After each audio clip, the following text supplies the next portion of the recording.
Good morning everyone. I hope आप लोग healthy होंगे और अपने आप को सेफ़ रख रहे होंगे और सारे प्रोटोकॉल्स जो कोविड के प्रोटोकॉल्स हैं उनको फॉलो कर रहे होंगे और घर से अननेसेसरी बाहर नहीं निकलना, ये सारी चीज़ों को आप स्ट्रिक्टली फॉलो कर रहे होंगे। मुझे पता है ये हार्ड टाइम्स हैं लेकिन इट विल पास, ठीक है। तो तब तक हम जो है क्या कर सकते हैं, घर पे बैठे जितनी भी एक्टिविटीज़ हम घर पे बैठ के करने वाली हैं वो सारे हम कर सकते हैं। दैट इंक्लूड्स जो भी हम घर पे बैठ के ऑनलाइन पढ़ाई कर रहे हैं, घर पे बैठ के कुछ नए स्किल्स सीख रहे हैं, घर पे बैठ के खेलने वाले कुछ गेम्स खेल सकते हो, बहुत सारे मूवीज़ है वो देख सकते हो, ठीक है। लेकिन साथ में पढ़ाई बहुत ज़्यादा ज़रूरी है, क्लियर है। तो कल हम जो है पढ़ रहे थे केमिकल इक्वेशंस के बारे में। उसमें हमने सबसे पहले ये देखा था कि जो भी केमिकल इक्वेशंस हैं वो जनरली हम नाम लिख के लेफ़्ट साइड में रिएक्टेंट्स लिख सकते थे, राइट साइड में प्रोडक्ट्स लिख सकते थे, उनके बीच में प्लस का साइन लिख दे सकते थे और जो भी रिएक्टेंट्स और प्रोडक्ट के बीच में एक एरो का साइन दे सकते थे जो कि राइट की डायरेक्शन में इंडिकेट कर रहा हो, ठीक है। फिर उसके बाद से हमने ये जाना कि अच्छा वो बहुत लेंदी हो जाता है अगर लिखना, तो उसकी जगह पे हम उसका फार्मूला लिख रहे थे, ठीक है। तो फार्मूला लिखने के बाद हम बैलेंस केमिकल इक्वेशन पे आए। हमने एक चार्ट देखा था, एक टेबल बनाया था, उस टेबल में हमने देखा था कि कोई भी केमिकल इक्वेशन है, उस केमिकल इक्वेशन में रिएक्टेंट्स में जितने भी एटम्स इन्वॉल्व होंगे हर एक एलिमेंट के, प्रोडक्ट में भी उतने ही एलिमेंट्स होने चाहिए। हमने क्लास 9th में ही पढ़ा था, कौन सा रूल था वो, कुछ पोस्टुलेट्स हमने पढ़े थे जॉन डाल्टन के। उनके पोस्टुलेट्स में ये लिखा हुआ था कि जो भी रिएक्टेंट्स होते हैं और रिएक्टेंट में जितने एटम्स इन्वॉल्व होते हैं प्रोडक्ट में भी उतने ही एटम्स इन्वॉल्व होंगे। Basically atoms can neither be created nor be destroyed in a chemical reaction. ये सिंपल सा वो पोस्टुलेट था, ठीक है। तो उसको हम स्ट्रिक्टली फॉलो करते हैं और फिर हमें पता चलता है कुछ ऐसे भी केमिकल रिएक्शंस हैं जहाँ पे ये चीज़ें स्ट्रिक्टली फॉलो नहीं हो पा रही हैं। तो जब नहीं फॉलो पा रही हैं, लेकिन चूँकि फार्मूला वही कहता है बिना उसके तो वो जो है बिना उस रूल के किसी तरह का केमिकल रिएक्शन पॉसिबल नहीं है। तो वहाँ पे हमें कुछ एक्स्ट्रा मेहनत करनी पड़ती है उस केमिकल रिएक्शन को बैलेंस करने के लिए, ठीक है। जैसे ये एग्जांपल लेंगे ऊपर वाला, iron plus H2O that gives Fe3O4 plus H2, ठीक है। इस केस में अगर हम देखें तो आयरन जो है Fe लेफ़्ट साइड में कितने हैं, लेफ़्ट साइड में Fe जो है वो सिर्फ और सिर्फ 1 है और राइट साइड में जो Fe है वो 3 एटम्स हैं। तो ये तो बैलेंस नहीं हुआ। इन द सेम मैनर अगर हाइड्रोजन के बारे में बात करें तो हाइड्रोजन तो लेफ्ट साइड में 2 है और राइट साइड में भी 2 है, ये तो बैलेंस्ड है, हाइड्रोजन तो बैलेंस्ड हो गया। ऑक्सीजन के बारे में बात कर लेते हैं। ऑक्सीजन जो है वो लेफ्ट साइड में सिर्फ और सिर्फ सिंगल एटम था, मोनोएटॉमिक था, और राइट साइड में इसके 4 एटम्स हैं। तो दो चीज़ें तो बैलेंस नहीं है, आयरन हो गया और ऑक्सीजन हो गया, ये दो चीज़ें बैलेंस नहीं है। आप इस टेबल से देख सकते हो जो टेबल आपने बनाया हुआ था, ठीक है। तो इसमें कह रहा है कि किसी भी तरह का अगर केमिकल रिएक्शन है और वो बैलेंस नहीं है तो इस टेबल से तो ये क्लियरली जो है पूरा का पूरा क्लियर हो जाता है कि ये जो केमिकल रिएक्शन है वो बैलेंस नहीं है। अब हमें इस केमिकल रिएक्शन को बैलेंस करना पड़ेगा। ऐसा नहीं है कि जब भी कोई केमिकल रिएक्शन होता है, इस तरह का मान लो ये केमिकल रिएक्शन होगा और ये तभी अकर करेगा जब हम उसको बैलेंस कर दें, ऐसा बिल्कुल नहीं है। वो खुद से ही बैलेंस करके अपने हिसाब से वो रिएक्शन कर जाता है। लेकिन चूंकि हमें उसको समझना है, उसको समझने के लिए हम अपने कन्वीनियंस के लिए इसको बैलेंस करते हैं ताकि हम उस रूल को फॉलो कर सकें कि atoms can neither be created nor be destroyed in a chemical reaction. इस रूल को फॉलो करने के लिए हम जो है अपनी समझ जो है हमने जो कंसेप्ट बनाया उस कंसेप्ट को जस्टिफाई करने के लिए हम इस रिएक्शन को बैलेंस करते हैं, किसी तरह की केमिकल रिएक्शन को बैलेंस करते हैं। सबसे पहला स्टेप बोल रहा है कोई भी केमिकल इक्वेशन को बैलेंस करने के लिए पहले जो भी ये रिएक्टेंट से और प्रोडक्ट्स से उनके सराउंड में एक बॉक्स बना देंगे, ठीक है। उनसे बिल्कुल टच होता हुआ एक बॉक्स बना देंगे कि उसके अंदर और हम कुछ ना लिखें। तो ये तो सबसे पहला स्टेप हो गया। उसके बाद से हमने वो पूरा का पूरा टेबल बनाया, ठीक है। वो टेबल ये हमारा बन गया, क्लियर हो गया था ये। फिर उसके बाद से नेक्स्ट स्टेप आता है। नेक्स्ट स्टेप में देखो क्या लिख रहा है, कह रहा है it is often convenient to start balancing with the compound that contains the maximum number of atoms. It may be a reactant or a product. In that compound, select the element which has the maximum number of atoms. Using these criteria, we select Fe3O4 and element oxygen in it. There are 4 oxygen atoms on the right hand side and only 1 on the left hand side. तो क्या कह रहा है कि कभी भी किस तरह का रिएक्शन को अगर हम बैलेंस करना है तो एक ऐसा कंपाउंड हमें लेना है जिसमें मैक्सिमम नंबर ऑफ एटम्स हो।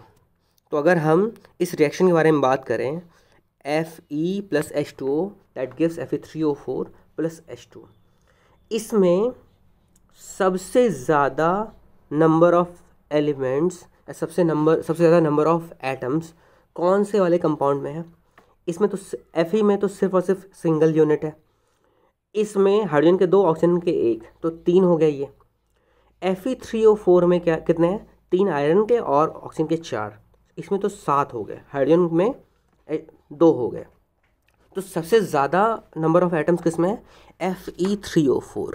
तो Fe3O4 में जो है हमें बैलेंस करने के लिए सबसे पहले हम पिक करेंगे कौन से वाले कंपाउंड को जिसमें सबसे ज़्यादा नंबर ऑफ एटम्स हैं। तो हमने इसीलिए जो है Fe3O4 को सिलेक्ट किया। ठीक है, Fe3O4 को सेलेक्ट किया। फिर हमने लास्ट टेबल में देखा हुआ था, ये वाले टेबल में, कि इसमें सबसे ज़्यादा नंबर ऑफ एटम्स किसके हैं? ऑक्सीजन के हैं। तो हम सबसे पहले ऑक्सीजन को बैलेंस करने की कोशिश करते हैं। तो सबसे ज़्यादा वाला जो होगा उसी को सबसे पहले हम बैलेंस करने की कोशिश करते हैं। क्लियर है? तो अगर हम रिएक्टेंट के बारे में बात करें, रिएक्टेंट में रिएक्टेंट के बारे में अगर हम बात करें, एक नया पेज ले लेता हूँ। Fe plus H2O gives Fe3O4 plus H2। यही केमिकल रिएक्शन था। अब क्या कह रहा है कि इसमें सबसे पहले तो हमें ये चेक करना है कि सबसे ज़्यादा नंबर ऑफ एटम्स वाला कंपाउंड कौन सा है। तो हमने कौन सा कंपाउंड को जो है कंसिडर किया था? ये वाला कंपाउंड। इसमें सबसे ज़्यादा नंबर ऑफ एटम्स हैं और इसमें भी सबसे ज़्यादा नंबर ऑफ एटम्स कौन से एलिमेंट के हैं वो अगर हमने चेक करना था तो हमने पाया कि उसमें सबसे ज़्यादा नंबर ऑफ एटम्स थे ऑक्सीजन के। तो सबसे पहले हमने ऑक्सीजन को बैलेंस करने की कोशिश करी। ऑक्सीजन अगर लेफ्ट हैंड साइड में देखें तो लेफ्ट हैंड साइड में सिर्फ और सिर्फ सिंगल ऑक्सीजन है।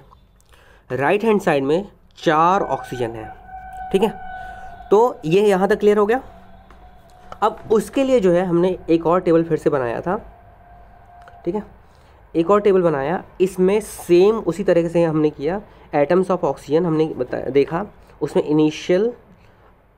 इनिशियली जो है atoms of oxygen left hand side में कितना था और राइट हैंड साइड में कितना था वो हमने चेक किया। इनिशियली जो है रिएक्टेंट में एक जो है ऑक्सीजन का एटम था और प्रोडक्ट में 4 ऑक्सीजन के एटम थे। तो हमें बैलेंस कैसे करना होगा? बैलेंस करने के लिए या तो 4 में डिवाइडेड बाई 4 कर लें या तो 1 में मल्टीप्लाई बाई 4 कर दें। कौन सा ज़्यादा, हमें होल नंबर से ही एक तरीके से ऐड करना होता है। ठीक है, तो होल नंबर कौन सा है? हम लेफ्ट हैंड साइड में जहाँ पे ऑक्सीजन का एक एटम है इसमें 4 जोड़ दें, 4 का मल्टीप्लाई कर दें, या फिर राइट हैंड साइड में जहाँ पे 4 ऑक्सीजन के थे उसमें 1/4 कर दें। होल नंबर कौन सा है? होल नंबर है पहला वाला। तो हम जो है rather than multiplying 1/4 in the product we will multiply 4 in the reactant only. तो अगर हम ये करते हैं तो हमें क्या मिलेगा? हमें अगर हम उसके बाद से बैलेंस करने के बाद हमें क्या मिला? अगर हम 4 का मल्टीप्लाई करते हैं हाइड्रोजन में तो बैलेंस हो जाएगा कि नहीं होगा? कि ऑक्सीजन में 4 का मल्टीप्लाई कर दिया तो 4 ऑक्सीजन के लेफ्ट साइड में हो गया और राइट साइड में हमें किसी चीज़ के साथ मल्टीप्लाई करने की ज़रूरत नहीं है, या हम बोल सकते हैं कि 1 के साथ में मल्टीप्लाई कर दें जो कि ऑलरेडी इक्वल टू 4 होता है। ठीक है, तो 1 का मल्टीप्लाई करना ना करना ऑलमोस्ट एक बराबर है। तो यहाँ पे लेकिन एक प्रॉब्लम है। प्रॉब्लम क्या है कि हमने एक बॉक्स बनाया था H2O, सॉरी एक बार फिर से वापस से वहाँ पे चलते हैं।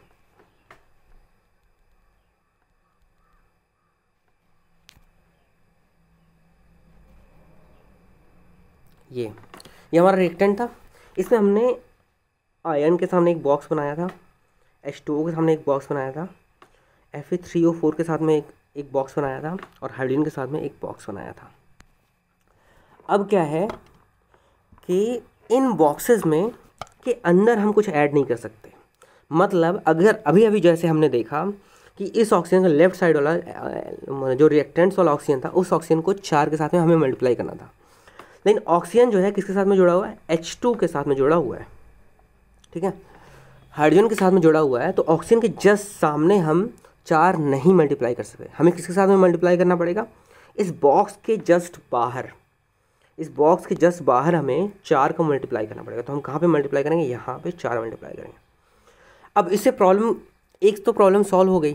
प्रॉब्लम कौन सी सॉल्व हो गई कि अब तो लेफ्ट हैंड साइड में भी ऑक्सीजन के 4 एटम्स हो गए और राइट साइड में भी ऑक्सीजन के 4 एटम्स हो गए।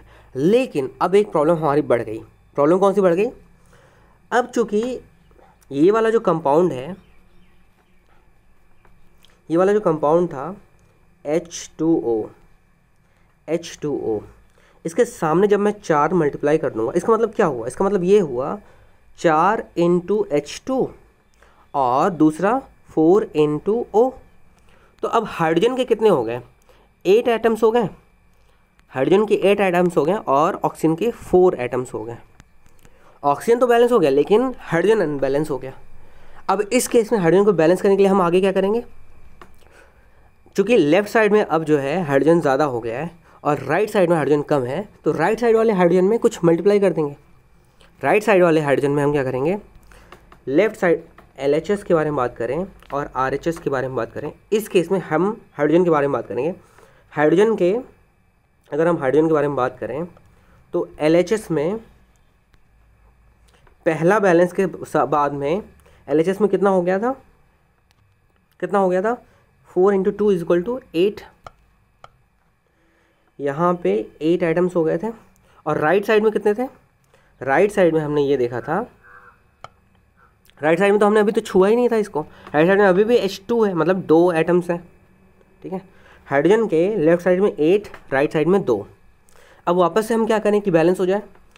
राइट साइड में ज़्यादा है, उसमें डिवाइड बाय समथिंग कुछ करना पड़ेगा। वो एक होल नंबर नहीं होगा, उससे बढ़िया हम राइट साइड में हम कुछ मल्टीप्लाई करेंगे होल नंबर से। कौन सा होल नंबर से मल्टीप्लाई कर देंगे तो कि 8 हो जाए? हमें 4 से मल्टीप्लाई करना पड़ेगा। तो 4 से अगर मल्टीप्लाई कर दें तो ये 8 हो जाएगा। इसका मतलब ये हुआ कि राइट साइड में हमें हाइड्रोजन का 8 एटम चाहिए होगा। तो ऑलरेडी 2 था, उसमें कितने का मल्टीप्लाई कर दें कि 8 हो जाए? 4 का मल्टीप्लाई करना है। इसको वापस एक बार देख लेते हैं। जैसे क्या था रिएक्शन?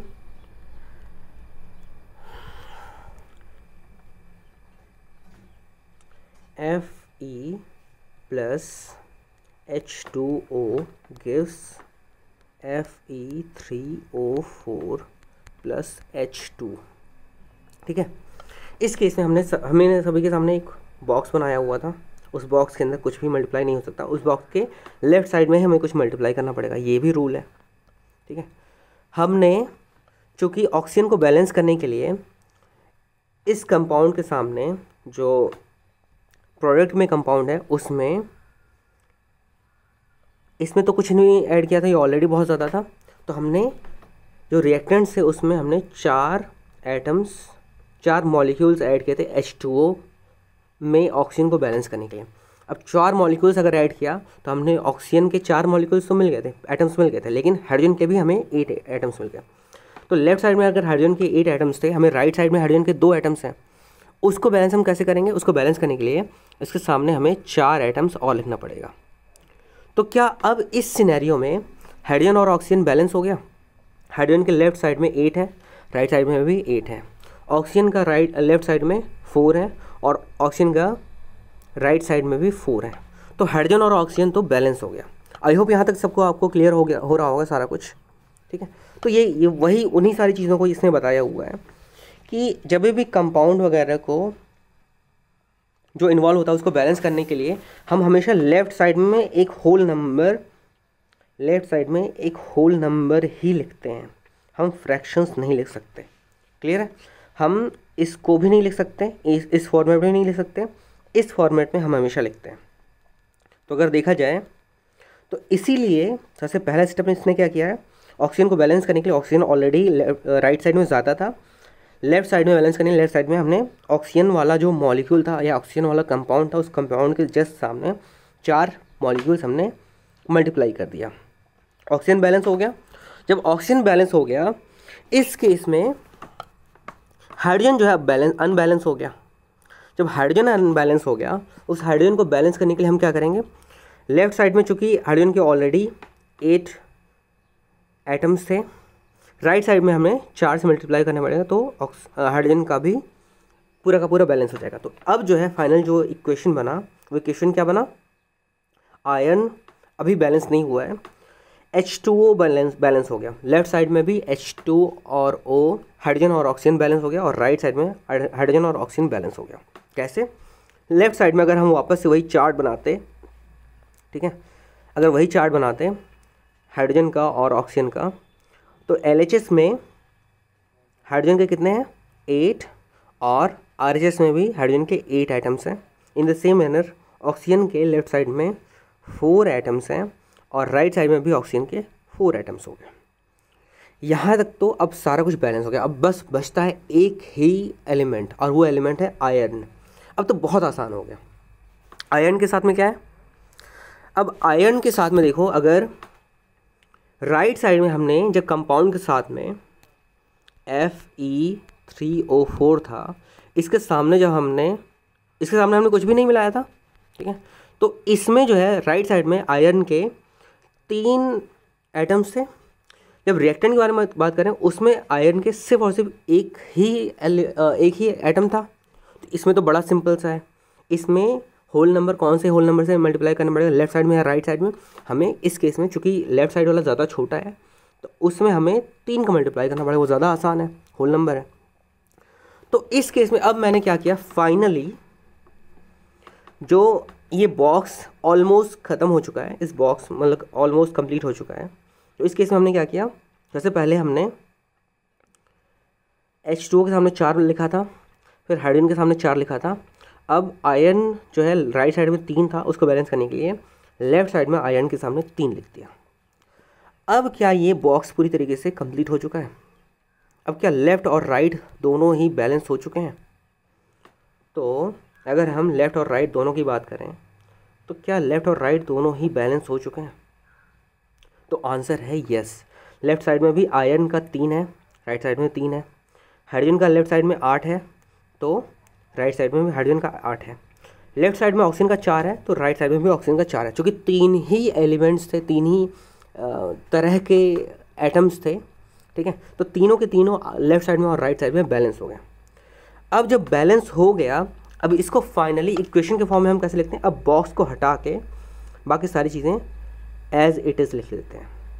कैसे लिख दिया हमने? आयरन के सामने 3 Fe, H2O के सामने 4 H2O, Fe3O4 के सामने कुछ भी हमें लिखने की ज़रूरत नहीं थी, ऑलरेडी ये सारा का सारा कंप्लीटेड था। बैलेंस करने के लिए इसका ज़रूरी था, हमें ऐसे ही रहने देना। फिर H2 के सामने 4 जोड़ दिया। तो ये तो हो गया बैलेंस्ड केमिकल इक्वेशन। अच्छा, इसमें जो हमने